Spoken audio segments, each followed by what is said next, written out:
Hello guys! Ngayon is magluluto tayo ng tilapia. Siyempre, papaksiwin natin yan mga kaidol. Andito ang kanyang mga lamas. Sibuyas, bawang at luya. Siyempre, hindi mawawala si Magic Sarap. O diba? At siyempre, ang pampaasim ng ating paksiw ang isang galong suka. O diba mga kalods? O siyempre, dadagdagan natin yan ng gulay. Andyan si talong at si okra. O diba guys? Ang ating pangtanghalian. Guys, mga kalods, ilalagay natin ang mga lamas dyan sa ilalim para medyo mabango-bango siya. At syempre, aayusin natin dyan si main ingredients, tilapia. Diba? Tilapia. Oh, yan guys. I-arrange natin siya dyan para sanda ang kanyang magiging itsura. Nilagay natin ng sobrang mga ricado. Ayan.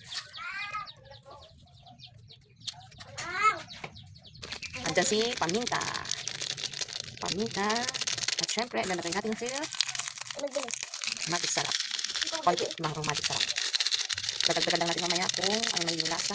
At syempre, ang ating gulay na okra.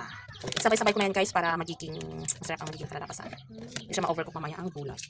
At syempre, ang kanyang pampaasim, suka. Pure suka lang tayo guys. Oh, burburot ni tilapia na yun. Oh, patikim. Abaw, sobrang asin. Wala na yung sili mga klots. Pero okay na yan, at least may kulay. Aragay, makapakanta si Katipaksiw. Kalaban tayo ulit guys.